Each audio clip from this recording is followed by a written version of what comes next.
I'm Luke Story. For the past 22 years, I've been relentlessly committed to my deepest passion, designing the ultimate lifestyle based on the most powerful principles of spirituality, health, psychology, and personal development. The Lifestylist Podcast is a show dedicated to sharing my discoveries and the experts behind them with you. Let's talk about power animals, Alyson. Okay, where would you like to begin? It's a whole big world. Where I want to begin is the premise of the book. Whoa. Even that is big. Okay. Well, can I start by sharing where the premise came from? Yeah, that was one of my questions too. Okay, because that's what entered in. So for me, the book writing journey has been a very interesting one. And you, of course, know all about it. But for those joining us today, I've always been a writer. You know, ever since I was a little kid, a little girl, I've always been a strong writer and had a sense that I would write many books. And then as I got deeper on my career path, and then when I aligned with my calling, that aspect of things seemed to be getting closer and closer. And then I started to get approached by different literary agents and publishers when I was living in New York City. And I just think it's important for me to be honest about this process because I have a lot of friends who are authors, and I don't know. I didn't know that writing a book can be such a journey that brings with it so much. I mean, it's been a very miraculous and blessed, but very harrowing ride for me. And people also didn't tell me that when you get done with the book that you're so exhausted you can like hardly get out of bed for 2 months, but that comes later. So that's why I want to share these parts about my book process in hopes that it can be of service for someone else. So started taking these meetings, and these meetings went on for a few years, and I just could not get clear on the book. And it was really frustrating and very challenging, especially someone who's driven and ambitious to see all these other people cranking out book 2, 3, 4, 5 as these 3 years are going on. And I just am like, I can't seem to get clear on what book number 1 is. So that was a struggle, and it required a lot of like patience and trust. The next key place for me was finally aligning with the right literary agent team. And I worked with Steve Troja and Annie Huang, and they felt very aligned for me, and they've been incredible throughout the process. And so in teaming up with them, I started to get clear on what book number 1 was. Started to write the proposal, started to write the book, and then flew to Bali, a very sacred, special place on this planet for me. And it was there that the power animals came to me and said, hey, this book you think you're writing, it's a nice enough idea and all. However, we need you to scrap it, and it's time to write a guidebook with us. So I live by the calls and the instructions of divine. I was on board with this, but I needed my agents to be on board. Thankfully, they were. I sent an email saying, hey, I got a divine download. I need to change directions here. And they said, yes, sounds good. And the next thing you know, I was fully communing with the power animal world. And it truly is a co-creation. I mean, I can honestly say I personally poured every single drop and ounce of integrity and blood and sweat and tears and wisdom and many lifetimes of energy and wisdom into this book. But I definitely did not do it alone. I definitely, every single day that I was writing, was working with the animal that I was writing about. And as you have seen, but not many others have seen yet, it's also a beautifully illustrated book. So Animal Power has 100 animals in it, each with an incredible work of art that truly has that animal embodying the healing attributes and teachings that the animal possesses and shares with us. And the artist who did all of that work is, his name is Willian Santiago, and He was from Brazil, and another very unexpected, bizarre, sad, yet beautiful, miraculous aspect of this book writing journey was that Willian passed away right as he was completing the art for animal power, and the animals are the last pieces of artwork that he created this lifetime. So I know there's a lot of different directions we can go from here. And I know I didn't share the entire journey, but that's what felt good to come out That's first. great. It's a great intro. You make interviewing, I'm doing air quotes, interviewing someone so easy. Okay, like, good. Because I was going off on a lot of tangents. I mean, I think because I know you so well, and also you're just, you got the gift of gab. Okay. Hence your amazing podcast, Ceremony Circle, which I'll give a shout out to now. Thanks. It's fun watching you do the same things that I do and do them in a different way. Especially when you interview a person that I've interviewed, or whoever gets to them first. Oh, right. And then because I'll see your questions sometimes on my computer. I'm like, whoa, I never thought of asking that. Or, oh, really? Yeah, even just the way you lay out your manuscripts is totally different than mine. Funny. Anyway, cool. I digress. When you were in Bali, and you had this idea, you're working with your agents, and you're going to write a book. I think it was about surrender. Yeah. A spiritual kind of, self-help book. Soul surrender. And then you said that you got this message from the animals. What is that? How do you experience that kind of messaging subjectively? Like, are you in a deep meditation? Are you just walking through the jungle and all of a sudden you have some clairaudient voice? I'm so curious in general, because I watch you at your altar every single morning, and sometimes other times during the day too. And I'm like, I wonder what is going on inside her at that moment. So yeah, I mean, it can be any of those examples that you gave. If I remember correctly, the one in Bali. So I will preface by saying I am so equal parts in the unseen world as I am this earthly world that there's no real separation. I mean, I can make there be a separation, but for me to start communing with ascended masters or power animals or any of the benevolent spiritual allies in the unseen realms, it's not like I have to go through some long, in-depth process, or I have to have to have been meditating for an hour. I mean, it's literally like we'll do at some point in this interview, I'm going to give you a really brief live power animal reading. I can connect into that other side in a second.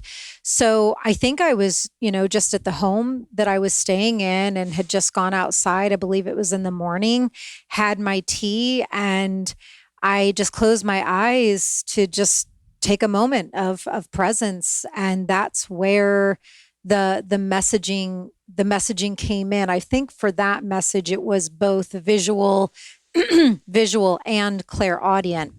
So I could see them, and I could see that it wasn't just 2 or 3 animals. It was it was the whole gang, the whole crew was there to help initiate this shift in this big project. I also feel like by so many of them showing up, it was just like, hey, we're all here supporting this, and we're all here, thanking you once again for being a voice for us. Because really important side note, by the time this moment happened in Bali, I had been working in deep reverence daily with the power animal realm for almost a decade. And they were the very first spiritual guides who came in after my divine intervention and spiritual awakening a long, long time ago. So when my world got completely turned upside down, I didn't know left from right, up from down. Everything I thought and knew myself to be had gotten obliterated. Everything about that previous relationship I was in was obliterated, and the veil had been, in a beautiful but rude awakening way, just, cataclysmically lifted. The first supporters that came in were 4 power animals. The first was my core guide, which is the Black Panther, Black Jaguar. The next was frog, deer, and bear. And that quadrant, those 4 power animals, I saved my life. I mean, that time was such a scary time for me. And they all brought in such different medicine and healing and support. I truly don't know how I could have gotten through that passageway of my old life and old ego completely breaking down and this whole new way and this truth within me coming alive. It was simultaneously a lot of terrifying things. And those 4 animals kept me going, kept me alive, kept me feeling some semblance of trust. So me working with the animals had been going on for a very long time before. And the trust with them from me and the trust of them from them to me, that co-creation and that dynamic had been developing for almost 10 years.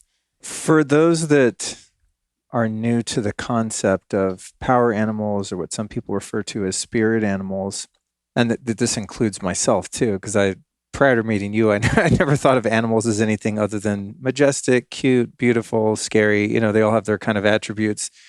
But I didn't ever really contemplate that they have unique wisdom or guidance for us or anything that you're going into in this realm. So when you said you worked with like those 4 animals, that quadrant, as you called them, maybe explain kind of, you know, how in your experience or perception, different animals have different attributes that they represent in the spiritual realm that we can take signals from, or ways that we can emulate them. Right. Yeah. So they're messengers and they're teachers, and they are our allies, and they are our brothers and sisters, and we are their brothers and sisters. And so it's really important to take notice if an animal is appearing to you, whether in your earth walk, like whether in your physical, tangible realm, or whether one is presenting during your dreams, or while you're in a shamanic journey, or while you're doing breath work, or while you're meditating, whatever world it is, if an animal is coming to you, that animal is trying to get your attention because it has some sort of message or medicine or healing blessing to bestow upon you. And so they're great teachers of presence and conscious awareness. So for those 4 examples, the frog really, and I think I'm going to put Cookie down, she is deceivingly portly, and I love little Cookie. Here, I'll take her. But after a while, it makes it hard to breathe. She's a hefty little gal. For those watching on video, we're teaching Cookie how to surf, which is why she has her little, what do you call it, wetsuit Well, on? I call it, I like to think of it as her jammies, her little pajamas. Since we moved to Texas, Cookie got something called hot spots, which apparently is some kind of histamine reaction from allergies. It's the not native to her plants here and stuff. So we got her little sweater so she doesn't bite herself and give herself hot spots. Yes. So the frog really represents healing waters and emotions and taking new leaps of faith. So for me, I think that's why I'm actually kind of burping and purging out some stuff right now. That was that time for me. Oh my God. I mean, there was so much healing to be had, because when that veil lifted, oh man, I even feel it as I'm starting to talk about it in a very pronounced way. I just was not the person who I thought I was. And when the egoic shell got obliterated and the veil lifted, and I started to see all the denial that I had been living in and all the healing work that I needed to do, I was like, oh my gosh, this is going to be a long journey. And that's partially why I knew right out of the gate I was in full devotion. And that's also partially why I spoke my surrender statement to Great Spirit, to my own soul, and to Great Mother Earth. And that's why I've been so committed to the healing path, the spiritual path, and the shamanic path, was because I was shocked by what I saw when the veil lifted. So the frog really instructed me. Baths were a big part of my saving grace at that time, to just soak. And I'm so surprised. I was living in this tiny place in Brooklyn. So by the grace of God, I just happened to be in an old brownstone that had a bathtub. I mean, anyone who lives or has lived in New York, to have a tub, you're living large. So thank God I had it. I spent almost every day for hours just in those healing waters, putting, different, anointing oils and crystals, and, speaking with the frog and calling the frog in to work with me for my healing and my cleansing. I mean, crying for hours in there, just clearing out so much pain and anguish, because the instrument for my awakening was a previous relationship that was very daunting, very anguishing, varying levels of dysfunction, abuse, trauma going on for a very long time, almost 20 years.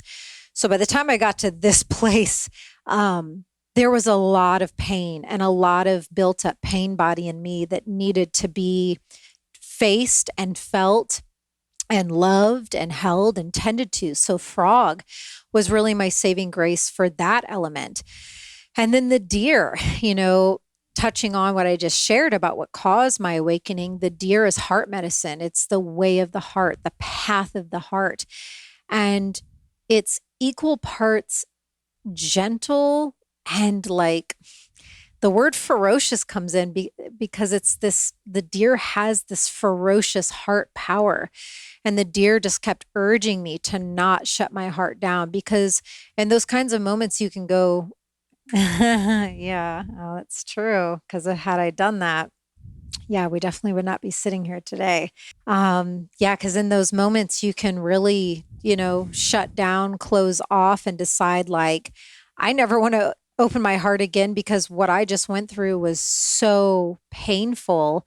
But deer is who I can really give credit to for keeping my heart open and committing to healing my heart. And then the bear, oh my gosh, they were all such saving graces in different ways. The bear is that grounding, anchored, full on lean back into me and let go into me support system. So there were a lot of meditations where the bear would be sitting against a tree. So the bear would have its back against the tree trunk, and it would invite me to sit in its lap and to lean my back against its chest. And its urging was, let go even more.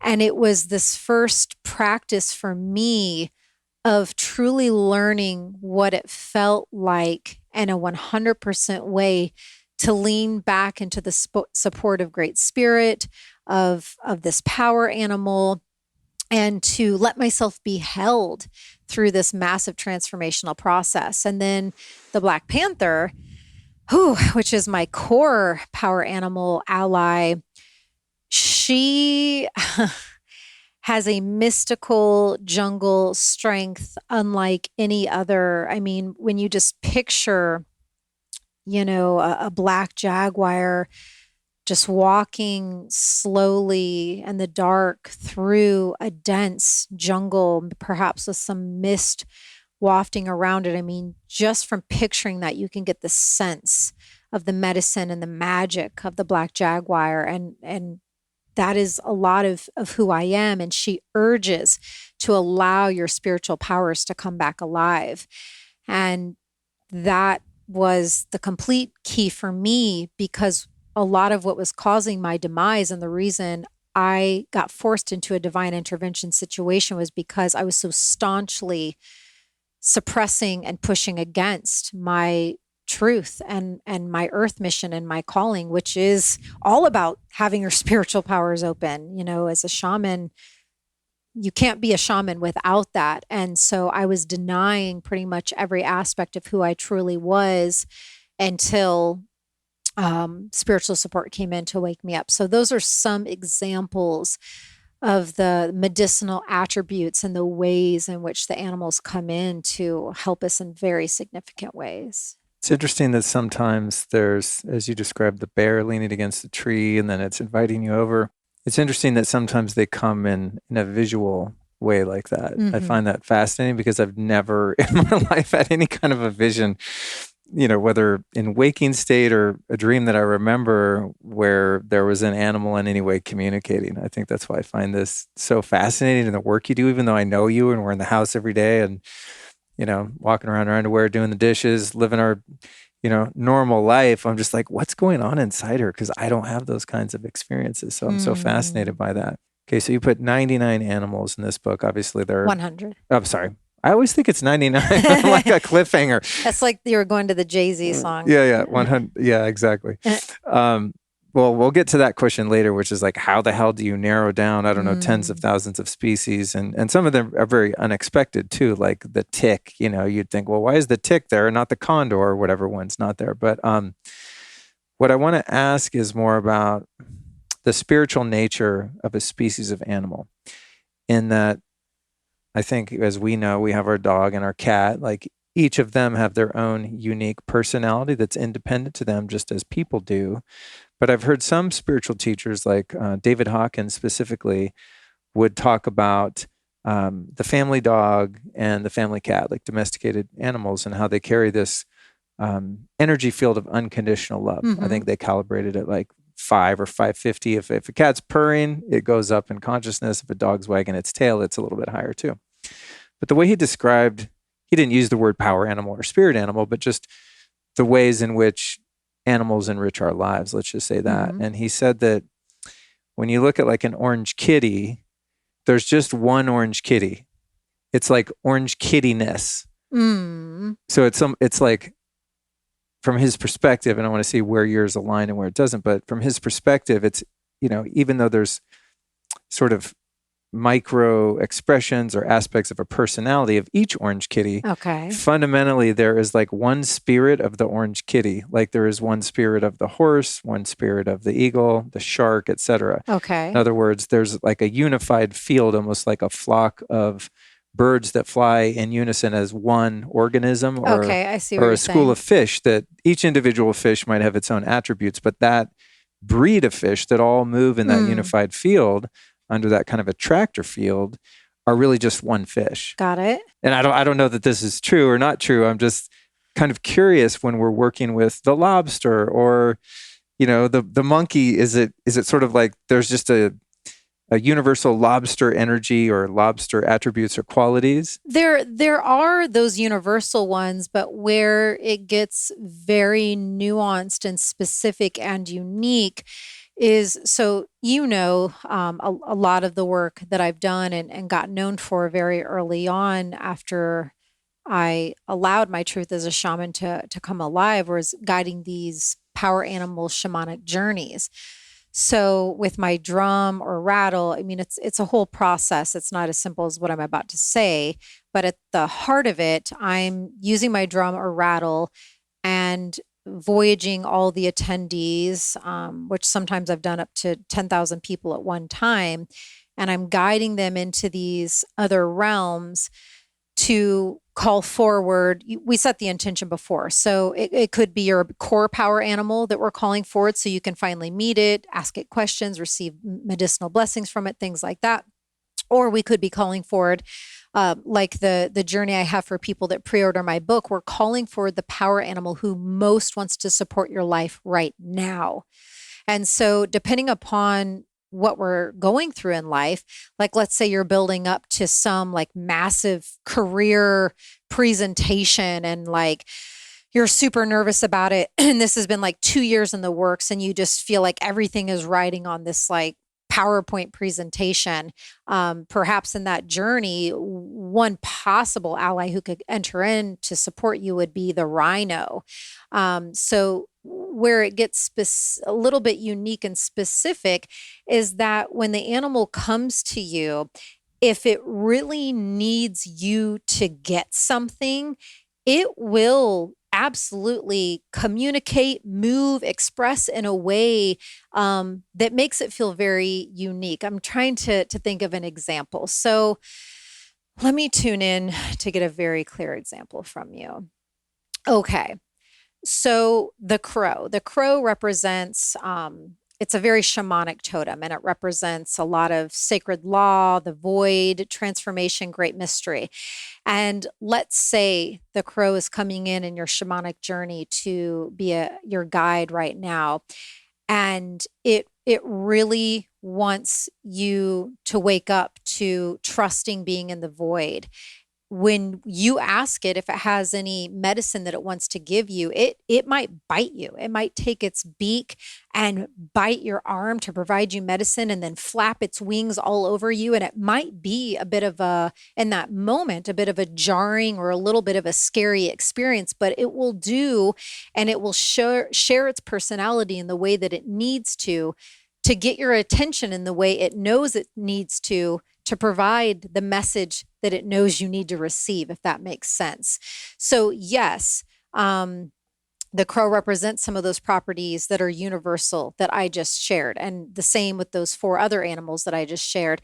But when you are communing with it in meditation, in daily life, when you're talking to it, when you call it forward in a shamanic journey, it will show very unique and specific personality traits in that way. So it could be a more individuated expression 100%. of that animal, even though generally speaking, a species of animal kind of has an inherent representation, personality, attributes, yes, gifts, etc. It's okay. That's cool. That's a very interesting.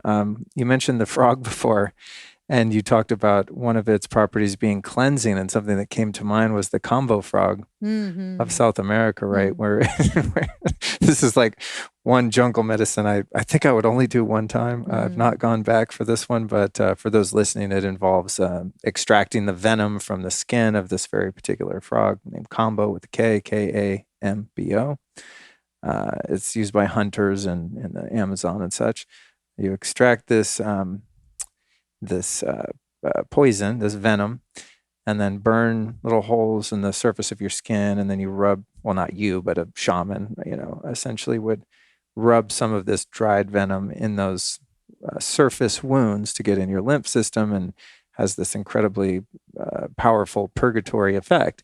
But it's interesting that animal, right, comes with this something inside it that has this ability to like make you purge like you've never purged in your life and never will. It's incredibly potent medicine. Yeah, and I've never worked with that particular medicine in that way, but in my own process that I needed, I was purging in my bathtub in Brooklyn. So yeah, in different forms and variations, it has that universal teaching. I wonder if the toad has any of those powers, because in a similar way, the combo frog, you have the Bufo alvarius toad of the Sonoran Desert in the United States and what we call Mexico now, and contains 5-MeO-DMT, which can be extracted in a very similar way and then smoked to produce arguably, or at least in my opinion, the single most powerful experience of all time, like not even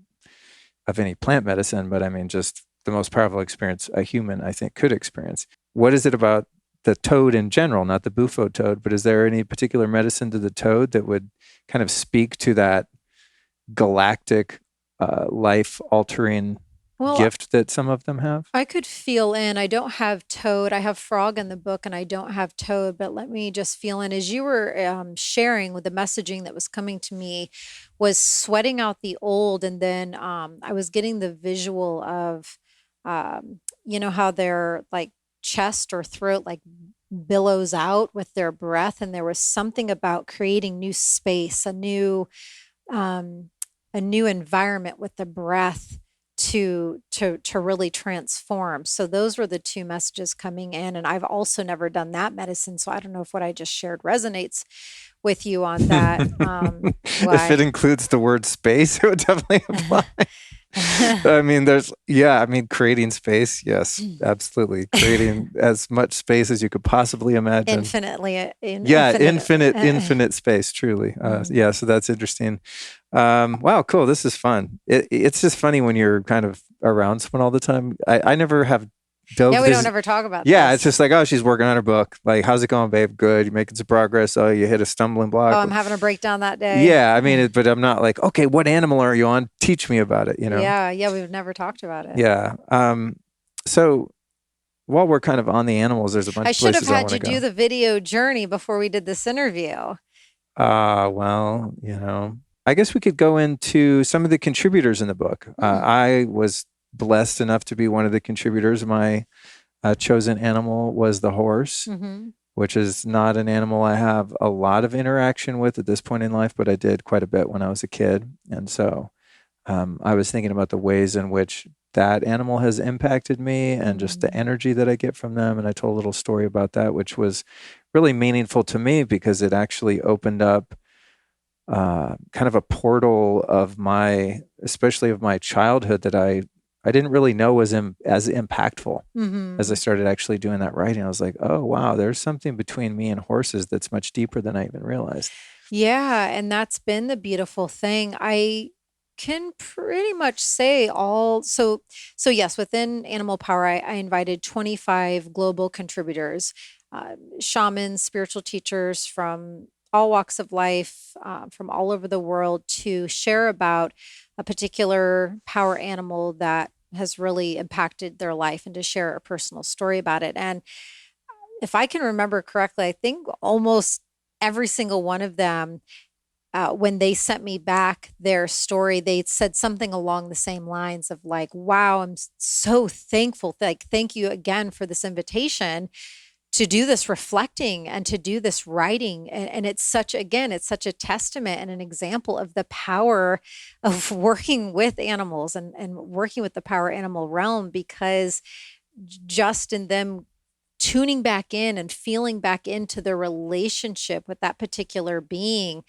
it opened up a whole other aspect of themselves and expanded them in really unexpected ways. Of course, all very different, but they all shared a similar reflection and sentiment of just what writing a short reflection story did for them. Yeah, it was powerful. It was really fun actually when we were living in LA.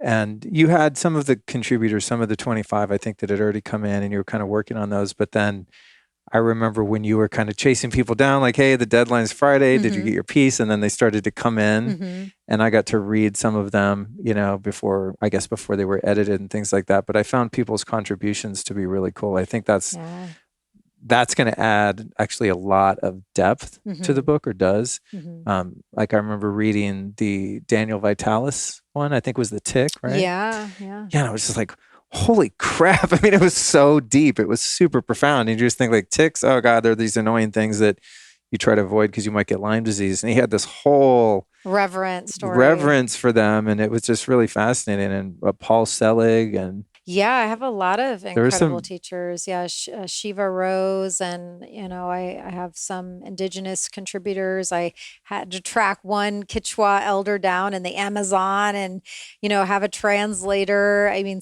getting some of these stories was not an easy feat, but like you said, yeah, it just brings such additional and deep added layers of majesty and magnificence and potency, because it's hard even to put into words. It's like I can feel it and I'm moving my hands, I can see it and feel it, but it's hard to express. And like Shiva Rose, for example, she contributed the story about the macaw birds, and she's been so grateful, and she texts me regularly, like she's now sees macaws everywhere again, and it reopened up. Yeah. Oh, wow. At the Airbnb she walked in, there was a huge mural. As she went into the dentist, there was like a macaw statue. Like everywhere she's going now, it reopened up this really powerful relationship she had with macaws growing up as her family was fleeing Iran. And you name it. It's they're really beautiful. It was also interesting too, if I'm not mistaken, in the case of Shiva Rose, like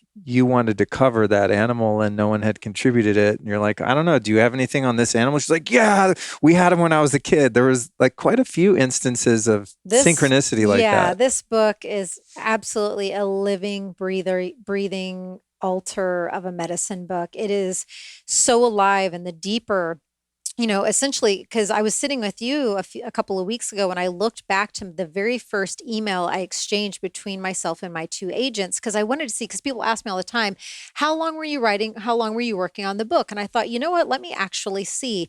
And it was 3.5 years ago that I first started, that I had signed with my agents and started working with them. So this book was, of course, many lifetimes in the making, but I was diligently working on it for almost 4 years. And with every week, month that would go by, the book would just get more alive, more activated, more medicinal, more powerful. And it's not even in people's hands yet. It's available for pre-order, which I urge, so you can do that journey. Oh yeah. On that note, let's throw the link in there. I'm sure I mentioned it in the intro, but for those little sneakers that fast forward through the intros, I know who you are. By the way, I don't remember if I told you, but this episode today is the new format where I don't run the ads in the beginning of the show. There's different music. It's all chill and laid back. Gets into the meat of the conversation much quicker. So you can celebrate being the first guest of after 6 years. I'm finally shook up the format quite a bit. So I'm hoping people will like it. But let's send people to AlysonCharles.com/animal power for the pre-sale. For people that have pre-ordered the book, when is it actually going to arrive in their hands? In just about 2.5 months. Okay, cool. In October, yeah. Cool. And if they go to AlysonCharles.com/animal power, which of course I'll put in the show notes, and you can click right on that in the podcast app, they get to pre-order the book. And what happens if they do? Something special, right? Yeah. So I feel like we're on an infomercial right now. I was thinking that. And too. Alyson, what happens if they sign up now? Sign up now. Well, Bill. So yeah, you can pick from whatever place you want to order it from. There's independent bookstore options, and of course Amazon and things like that, and also international bookstores are listed there if you are listening from another place other than the U.S. And then once you pre-order it, there's a form on that same website page, and you just put your receipt number in, and you'll get automatically emailed to you the free video guided shamanic journey that I facilitate, where you can call forward the power animal who most wants to support you at this time. And then you'll also get an exclusive sneak peek, like you'll be the very first people to see a few of the pages from the book. So you'll see the artwork, you'll get to get familiar with the potent energy of the book, the messages that the animal that I send to you has to share with you. And also with each animal, there's what I call a power practice. And that is for those who want to really anchor in to the support of that animal and start to develop a deeper rapport. These power practices are different rituals, meditations, and mini ceremonies that you can do to communicate and commune with the animal to really get that relationship activated. Awesome. Thank you for that. I knew there was no way I would remember all of that and be able to speak it to life like you did.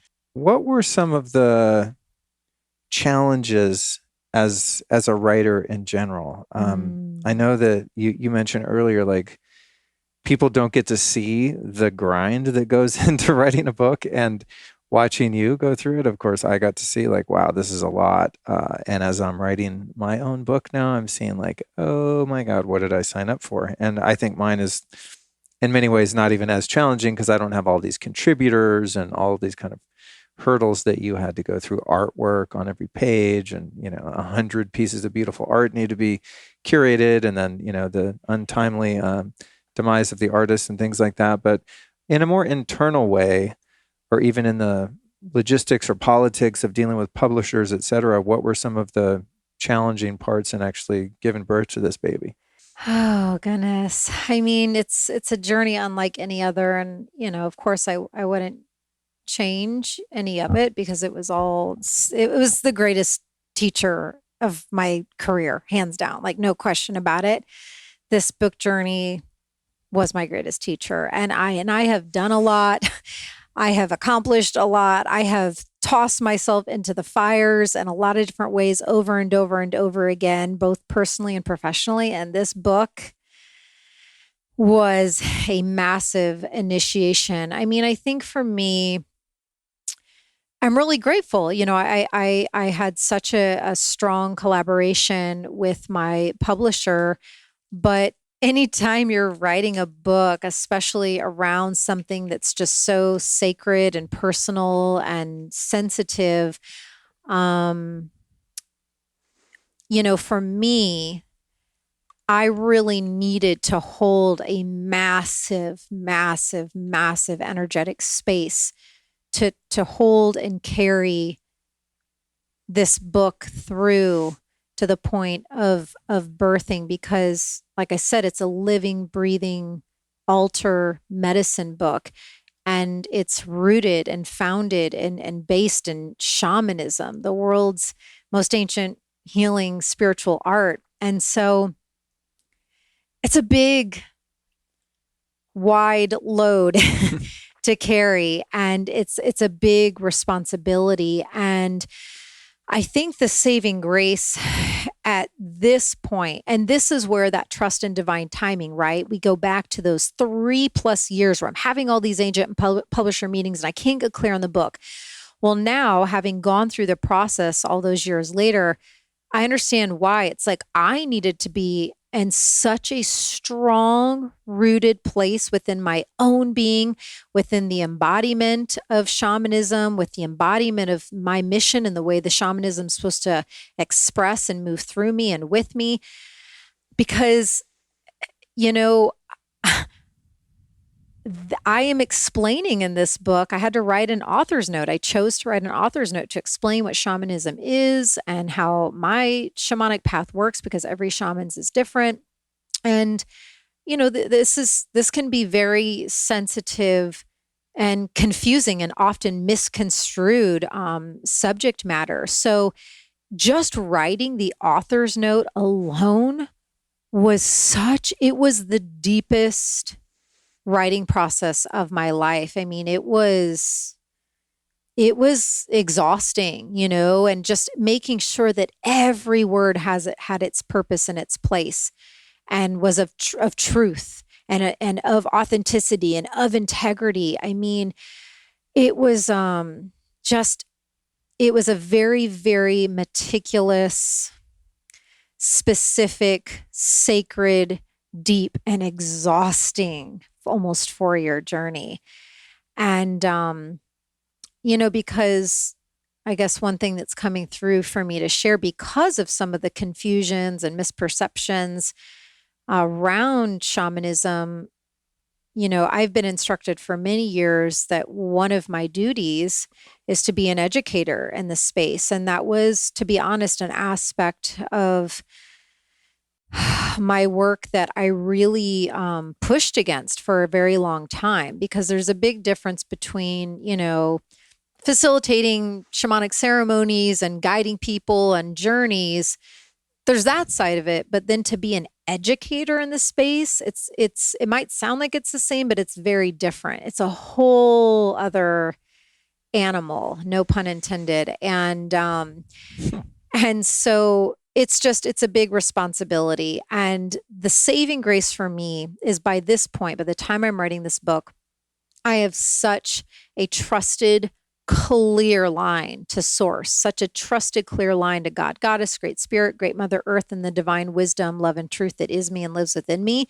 I'm so dialed in to those places that I receive my instructions from, and those places that I live from, that I was able to hold the line and carry the space that I needed to carry to birth this book in the meticulous, reverent, and true honoring way, which is the only way I could possibly write and birth this book. There was only one way to do it. And because of my clear connection line, I was able to hold that line and hold that space to do it. But it was not an easy feat. I mean, I'm still honestly recovering. I can actually hear fatigue in my voice still. I mean, I thought something was wrong with me after I turned in the final manuscript, after however many rounds of edits, and this final edit and that final edit, to have it truly be done and have it sent off to the printers and no turning back. I just collapsed, mind, body, spirit, soul. And I remember telling you a lot of times, something's wrong with me. I've never felt like this in my whole life. And And it was like, well, I'm in the postpartum phase of birthing this medicine book. And so yes, I'm human and I love to have fun and I have a goofy side and I'm very silly and I have an effervescence and an enthusiasm for life. But when it comes to this work and when it comes to writing a book of this subject matter, it's deep, it's ancient, and it's of the most sacred. And so it evokes some emotion even as I'm talking about it. Like, it's a huge responsibility and I don't take that lightly. Yeah, writing a book on positive thinking with a ghostwriter would have been a lot easier. You know what I mean? I mean, it's like, even when I sat down to start working on my book, I think my first idea was something more like that. I mean, not necessarily working with a ghostwriter, but just like, what comes easy to me, right? Like, what could I crank out that I think would be helpful to people? The 12 steps to blah, blah, blah, right? Like, I'm not saying, and I'm not denigrating people that write books like that. I mean, sometimes simplicity really is the most powerful approach to evolution and change. But that was kind of my first thought. Like, all right, I just want something I can crank out that's meaningful enough. But as I've started to go deeper into my process, I'm like, oh, this is a whole thing, man. I mean, if I start going into, like revelatory trauma healing that's, very intimate and close to home and hits other people close to home, and start bridging the gap in addiction recovery and psychedelics and things like that. Like, I'm being kind of led into territories where I'm like, no, this is going to be way too hard to do gracefully with thoughtfulness, respect, reverence, intelligence, wisdom. And there's also something about the finality of the printed word. Right. You know what I mean? It's like it carries, writing a book, authoring a book carries with it a whole different energetic and essence. It's not like tweeting some shit at someone and be like, oh, I shouldn't have done that, delete. Yeah. I mean, which I did yesterday, by the way. And then I looked at my Twitter thing and it was like, helping people with spirituality, whatever. And I made this really snarky tweet at someone because I got all defensive. You did? Yeah. I told him he won. I'd said Karen won the spelling bee because he corrected my spelling because he disagreed with me. Did you delete it? No. I just thought, you know what? I'm human. I'm just going to let people see me be sloppy. Yeah, that's fine. I mean, trust me, I've done much worse in my life. I've come a long way. But anyway, I digress. Enough about me and my Twitter games. The point being is, I think the subject matter and the depth and even the cultural sensitivity around what someone's choosing to write about does have a certain finality to it, right? It's like, yeah, and I'm honoring two huge systems, right? I'm honoring my truth, my mission. I have been assigned by Source, Great Mother Earth, these power animals that came to me to write this book with them, to co-create with them. So I'm equal parts honoring and holding that it is my truth. I am a shaman. This is the path that I walk. This is who I am. I am a medicine woman.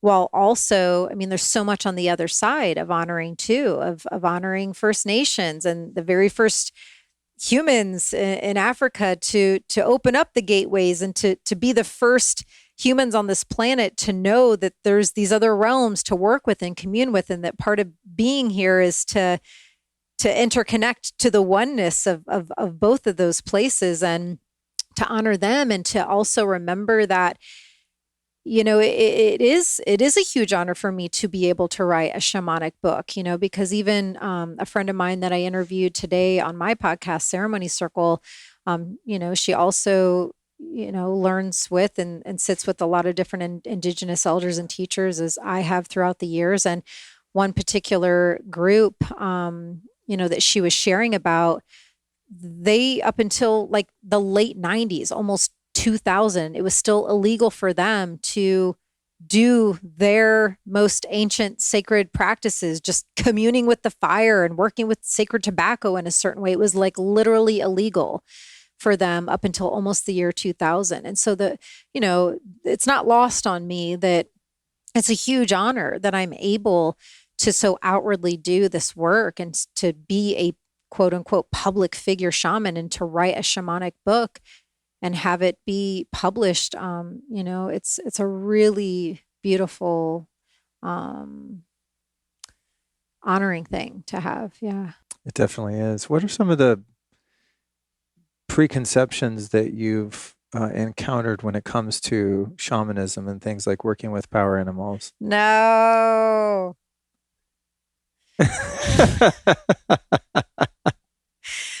Did you already go deep enough, dear? Oh man, no, I mean, we can. It's just, I try, it's, sometimes I just, and we can go there if we want to. I can feel into that. That's no problem. It's just, I don't know. Sometimes I don't want things to come across as like, I'm very, sensitive to never wanting to sound like victim or getting into like any sort of, whatever, but I guess that's not really what you're asking. I mean, like, for example, yesterday, maybe I could be more specific. I was looking on Etsy. I wanted to buy like a cool little bag or a pouch or something like that. And so one of the keywords that I used to search was like shamanic or shaman or something like that. I was looking for like a little kind of a tobacco pouch or something, right? Because I always lose all my little bottles of pills and potions. All your and shit. elixirs. Yeah, all my little plant medicine kit, And then there was a bunch of listings on there that were like Yugoslavian shaman. There were like a bunch of kind of Eastern European, Nordic. Yeah, like that kind Celtic. of thing. And I was there was like Celtic, shamanic, whatever. And I was like, oh yeah, because I think of if you tell me like, give me a picture of a shaman, I picture like Shipibo elder from Peru, living in the jungle, serving ayahuasca, and I kind of have like a specific sort of archetype or caricature of that. And a lot of people, if not most people, do. Yeah. So yeah, shamanism is a planetary practice, and it's my belief that originated with the first peoples of Africa, and then as peoples began to migrate and whether it's the Mongolians or as they started to go out to the different regions of the world, these most sacred ancient planetary truths and ways also began to migrate out. And so, yeah, shamanism has been revered and practiced on every continent. And there are shamanic cultures and traditions everywhere that you go, pretty much. And they're all so different. And, that's the beauty of it to me. And I'm just all about honoring and inclusivity and unity, because that's what shamanism is. Shamanism is about unconditional love and oneness and unity and non-judgment, and remembering that we are all one, and that we're infinite beings all here to learn and trip up sometimes, and sometimes stumble, but to grow. The whole purpose, I call it Earth School. We come down here to to learn a lot and to hopefully grow. And shamanism carries and holds within it all of that. So the other thing that goes with that, so for my shamanism, and where the name rock star shaman comes from, which was a download and an instruction I was given very soon after my spiritual awakening, and that I actually resisted, and that I actually, did a lot of shamanic journeying around and called forward my main love and light guide, who is Ascended Master Jesus this lifetime. I called him forward once that instruction had been given to me to use that title and that name. Trust me, I knew instantly. I'm like, this is bold. I don't know. I don't think I want to use that. But I live by the calls. And so I just wanted to ensure, that it wasn't coming from a place of ego, and that this was truly a divine instruction. And in that journey and in communing with Jesus, he was emphatic. He was like, this is literally why you are here. This is why you are here. This is, and medicine names, they're very powerful. And this was the medicine name that I was given. And oftentimes when you are gifted a medicine name, whether it's through a spiritual ally in the other realms, or say through an earth lineage based tradition. Let's say there's an elder in your community who has been given a vision or in a prayer or in a dream was instructed that it's your time to receive your medicine name. And there are, specific, all sorts of different kinds of ceremonies where the person is gifted their medicine name. And oftentimes when you're given a medicine name, there is a massive stretch and a massive growing into that name so that you can become the true embodiment of that. And so for me, Rockstar Shaman really represents how my shamanic medicine and path works. And I work directly with Rock, Great Mother Earth, and I work directly up to Star, which is Source, Consciousness, Great Spirit. And I operate in that vertical line that runs from Great Spirit Source down through me, the shaman part, through my heart, the divine wisdom, love, and truth that is me and lives within me, and then straight down into this beautiful, miraculous, ever nourishing, ever providing of all that is planet that we inhabit, Great Mother Earth. I live in that vertical line. So that's how my shamanism primarily works. Those are my anchor points. That if I'm living right by them, I'm good. Those are my teachers. Those are my instructors. And then there are other shamans who, yes, of course, work with Great Spirit and Great Mother Earth, but they have perhaps taken sacred oaths for particular lineages. So let's say there's a Celtic tradition or, the Wiratica tradition, which we have been blessed to sit in sacred ceremony with. And, you name it, there's countless all across the globe. But if you're feeling called to learn from and devote your life and your shamanic path to a particular shamanic culture that really calls to you, then there's that way as well. And I've had the good fortune of, learning from a lot of those cultures and traditions. But the space I hold as a shaman is very, very, very, very macro. I do a lot of clearing out of old paradigm energetic systems for the planet, on behalf of the planet and on behalf of humanity. I clear those out and make new space for the new paradigm, higher consciousness energies from these other realms to enter in, to anchor in, to birth this new great awakening that we're in. So why are you laughing? I just love you. You're awesome. There's just so much to explain around it. That's why, when you asked, I was like, oh, if we're starting to get into a portal that's a big one. No, I know. And we're both looking at the time we have the pleasure of interviewing Dr. Cleopatra right after we're done here. So those watching on Instagram, we're going to do an interview about fertility and birth and all that stuff shortly after this. But thank you for going there with me on that, because I think it's something that is good for people to understand, and also I sense in my life, there's a lot of past life influence. I have proclivities and attractions towards certain teachings that come from geographic places like India. Yeah. The first place I ever went on a spiritual pilgrimage was India. The first spiritual teachers that I ever were impressed by or revered in any way or learned anything from were Indian folk, and speaking of like a lineage of spiritual name, you think of someone like Ram Dass, who was given his spiritual name and went by it his whole life, right? That's how impactful it was.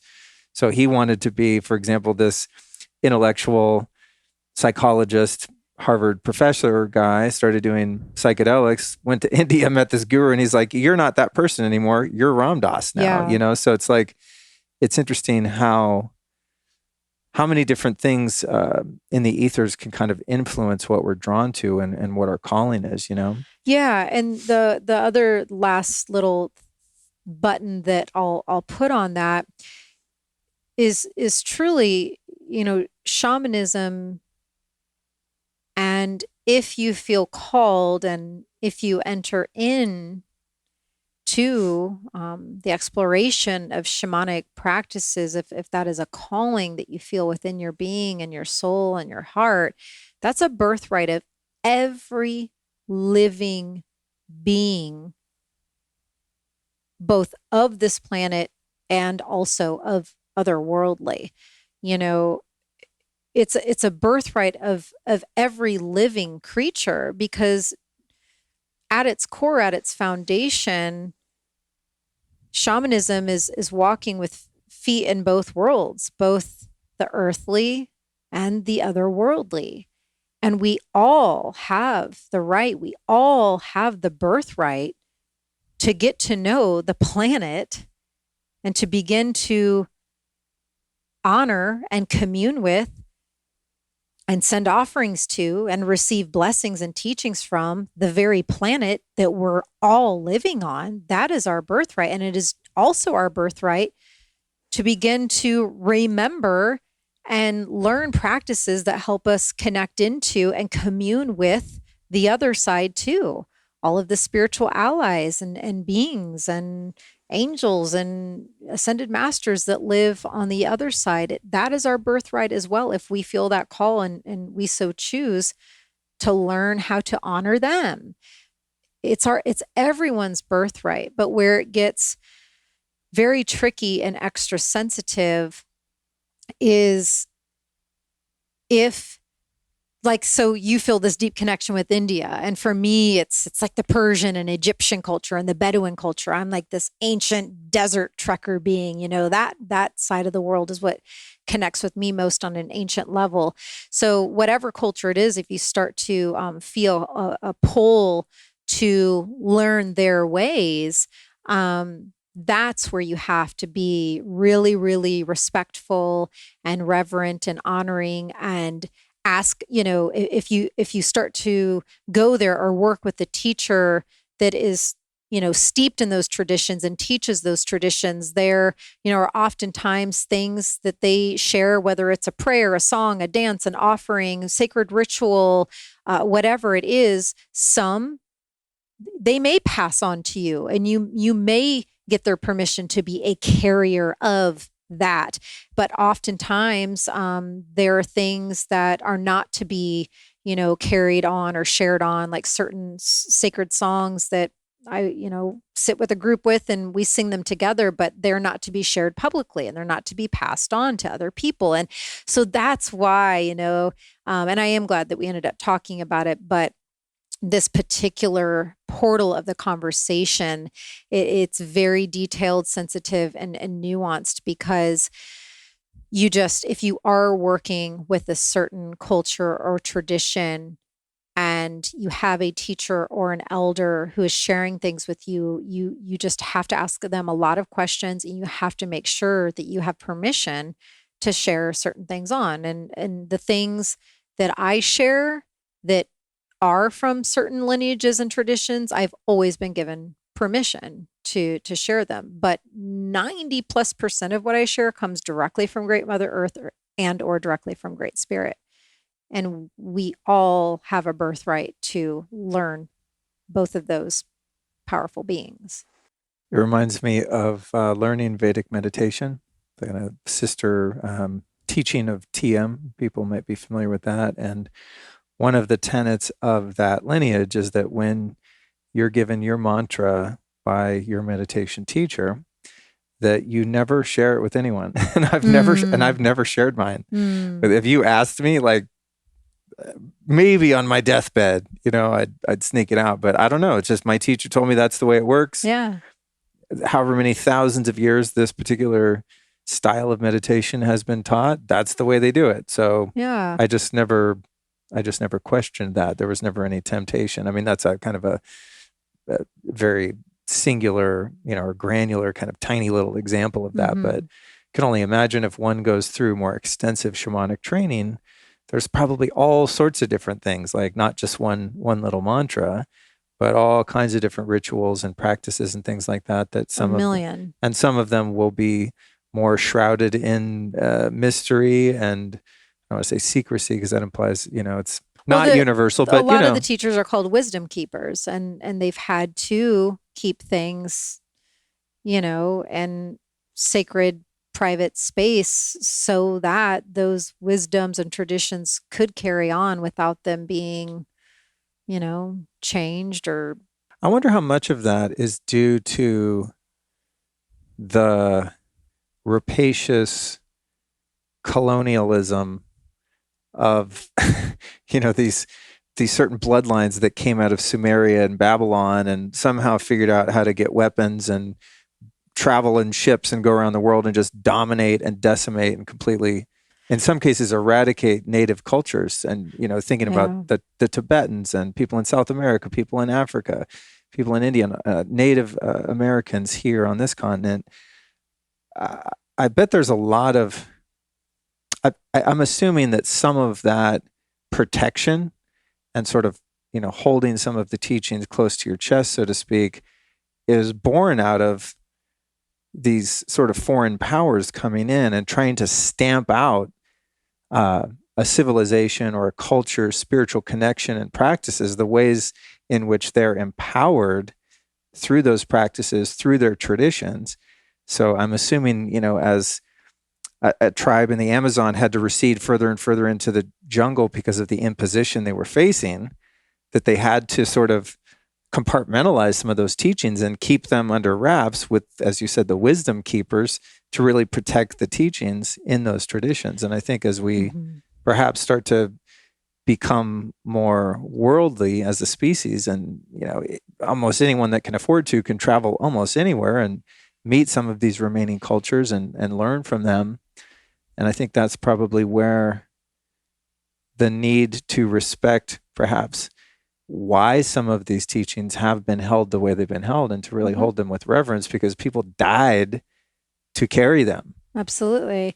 Yeah. Well, it's, of course, it goes without saying, it's not my place, to speak from them, but from certain indigenous elders and teachers that I have sat with and learned from, that is often the case, what you just shared. The beautiful thing is, though, with this great awakening time, there are a lot of those cultures who are coming out now more again and speaking out more again and sharing their ways more again. And there are a lot of us, myself included, who we act as bridges, between those ancient sacred technologies and this modern world. There are a lot of, myself and other spiritual teachers and shamanic teachers that are perhaps based in the US or more like mainstreamed cultured areas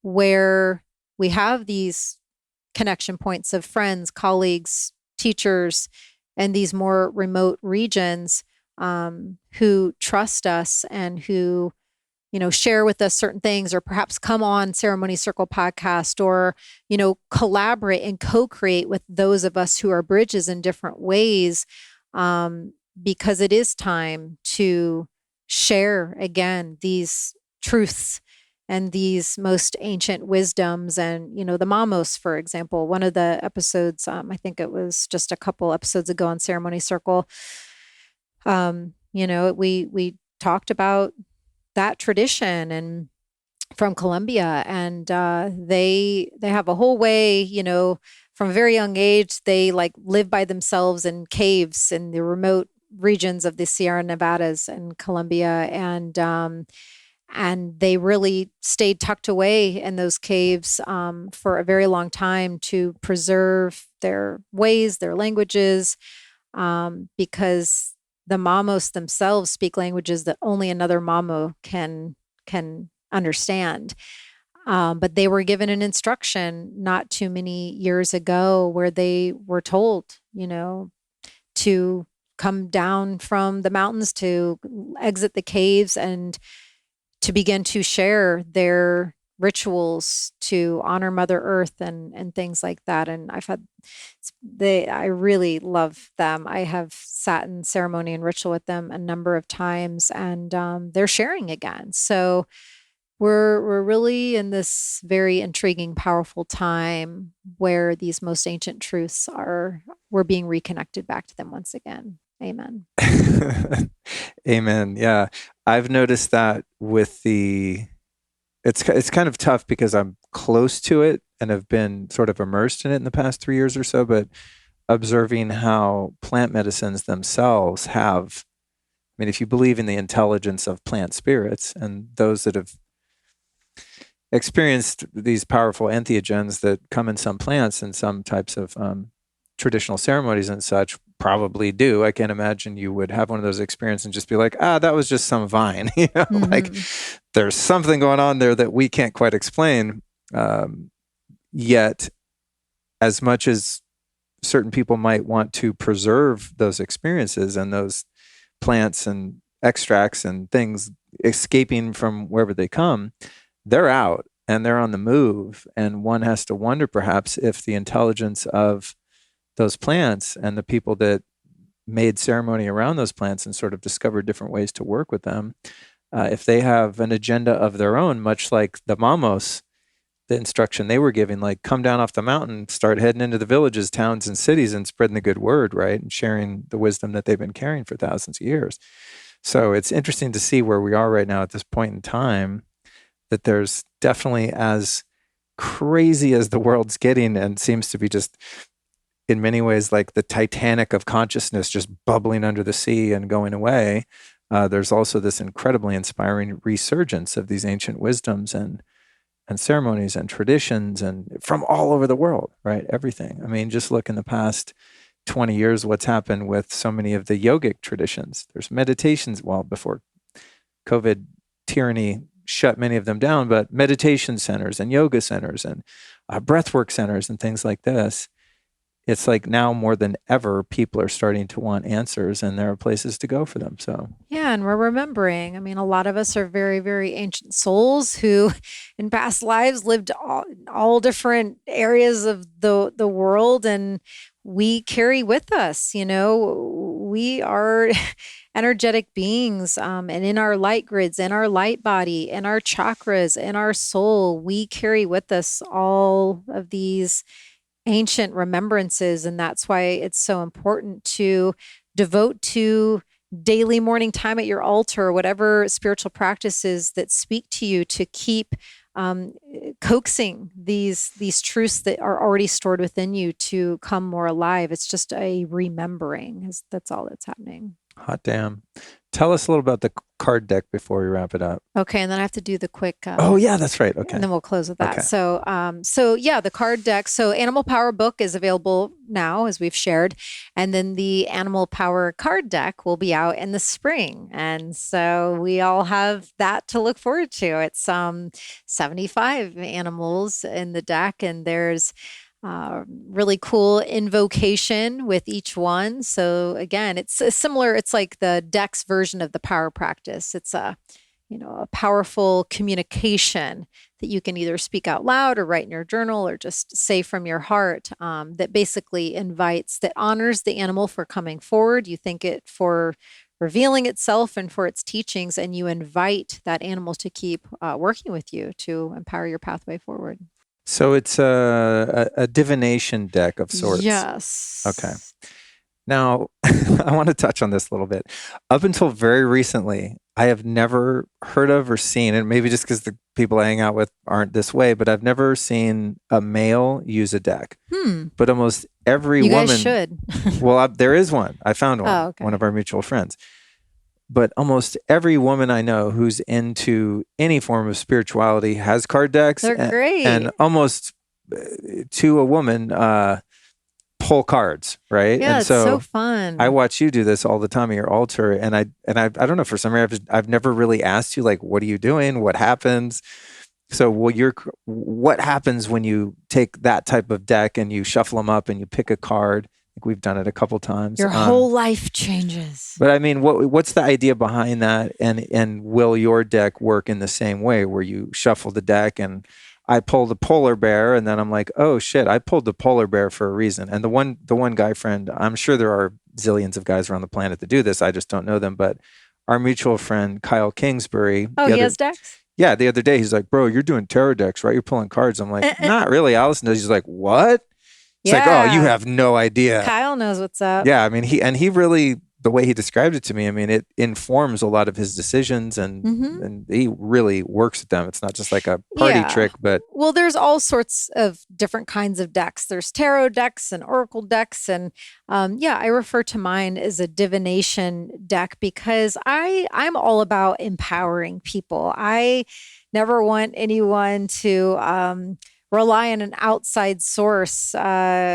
I want them to trust what their intuition, sorry, Cookie is licking me at this time. You lay down here, little girl. We're almost done.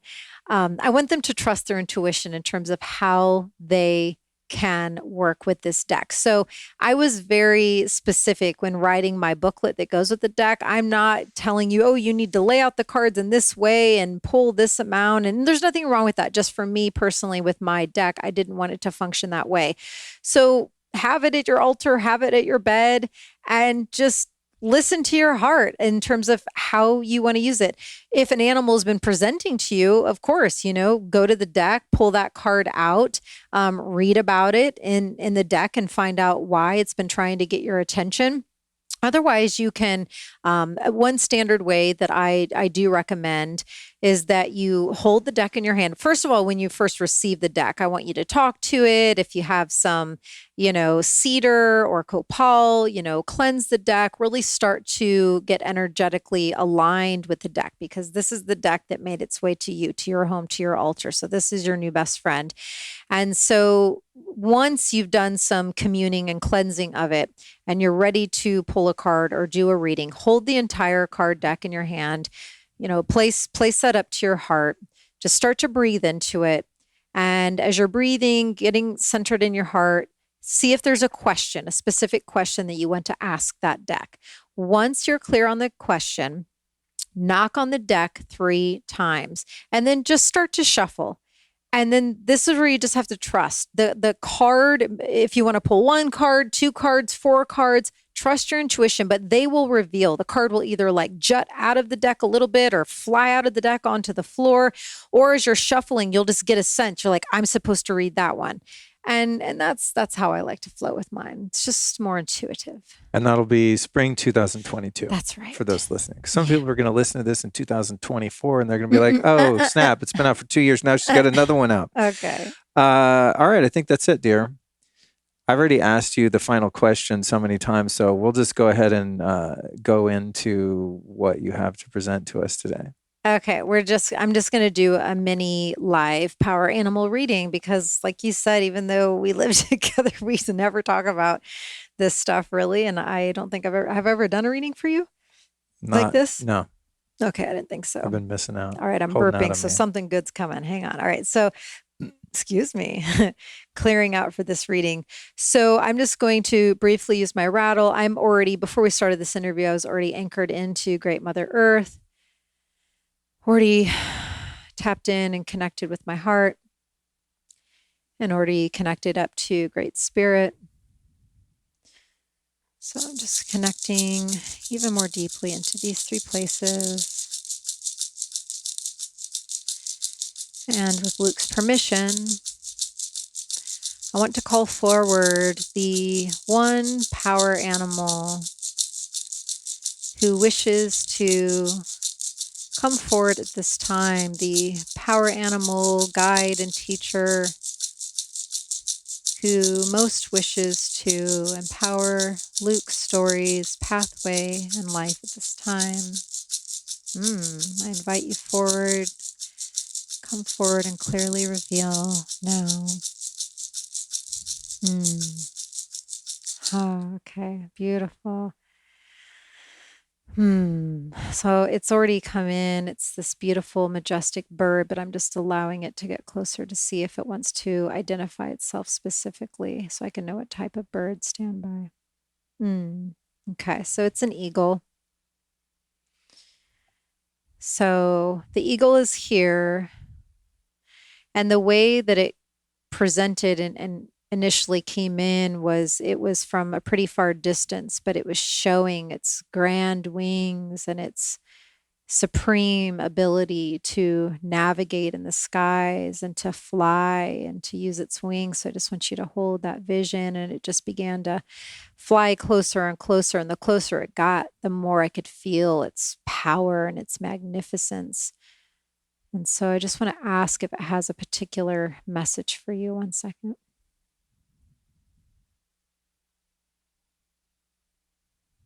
So it's asking you to begin to trust yourself to fly higher than you've ever flown before. Stand by. I'm going to ask it 2 more times. Trust that the winds have you. Trust that Great Spirit, the winds are carrying you right now.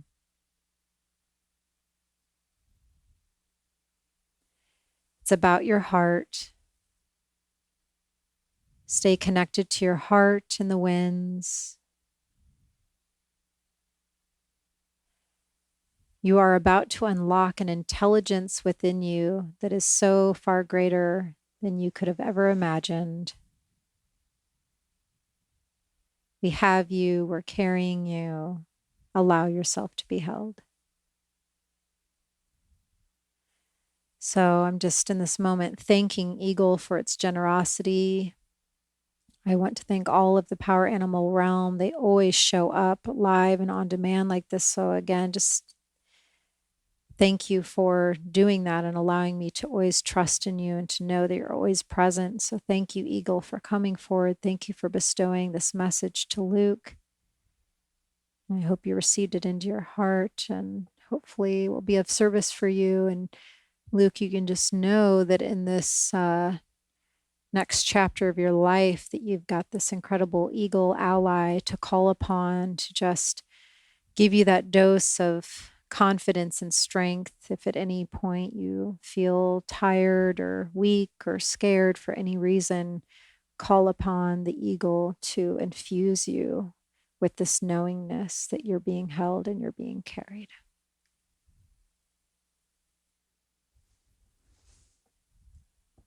Wow, I'm the luckiest guy in the world, I swear to God. Oh, sweet. After you identified the eagle, and then right before you said the wind, I don't know if you heard that thunder. I heard something. I just didn't know what it was. Right when you said that, I was like, boom, this huge Texas thunder. And Cool. I had the thought that either everything is random and an accident or nothing is. So if you got the eagle, a skeptic could say, well, whatever, she could have just thought of any animal, but I think it's much more fun to live in a world where nothing's an accident, including the thunder. Mm-hmm. So with that, thank you so much, my love. So blessed to spend this time with you, to spend my life with you, and so fun to get to do some of the things that involve your work that we don't really do on a day-to-day basis. Yeah. It's just like you don't walk in my room like, Luke, biohack me. You know what I'm saying? Although today you were like, where's that coily thing? I'm like, you mean the amp coil? Yeah. Right, that's true. How was that, by the way? It was nice, yeah. Did you find it to be grounding? I don't know, but I like the amp coil. Yeah. I do like it. Yeah. Cool. I believe in it. Okay, cool. I forgot to check in with you. I always like to get the before and after report after I implement some sort of magic technology on someone. All right, that's it, girl. Let's get on. Yeah, thanks for having me. I appreciate you giving me the space to talk about the book. Oh, of course, man. I'm so proud of you. So happy for you. It's been an incredible journey watching you. Pat myself on the back. One thing I thought of too is like, writing a book is one thing, but you moved after 15 years in New York City to California. I was like, psych, we're moving. We moved to Sedona for a couple months at least. I mean, not full move, but a test move, and then grab all of our shit and move to Austin, Texas. And we also went to Mexico a couple of times. We also went to Florida to Joe Dispenza Advanced Retreat. We also bought a house. We also, I was writing my book and card deck in the midst of all of this and the midst of whatever we want to call the Corona time as well. And so I actually, you know what? I would love to close and just honoring and thanking myself as well. I have no shame in that. And I know what I gave to this process and to this book and to this card deck. And so I actually, I will give myself a pat on the back, and I am really proud of myself. So thanks for closing the circle in that way. Feels good. You deserve it.